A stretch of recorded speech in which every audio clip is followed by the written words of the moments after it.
ক্ষমতায় আসলে তৃণমূলের যে সমস্ত মুসলিম এমএলএরা থাকবে তাদেরকে চাংতুলা করে রাস্তায় ফেলে দেবে। কম বড় কথা? ও সাহস পেল কোথা থেকে? ওকে সাহস কে দিল?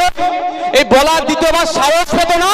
ওনার ঘাটটা ধরে ওনাকে ধরে জেলের মধ্যে রাখা দরকার ছিল যে তুমি একজন নির্বাচিত জনপ্রতিনিধিকে এই রকম তুমি বলতে পারো না। মানুষের ম্যান্ডেট নিয়ে যে বিধানসভার মধ্যে আসবে তুমি তাকে বাইরে বার করার তোমার হাতে ক্ষমতা নাই। তুমি অপব্যবহার করতে তুমি বলছো ক্ষমতার, তোমাকে এখনই জেলের মধ্যে পাঠিয়ে দেবো। জেলের মধ্যে রাখা দরকার ছিল তো, কেন রাখেনি?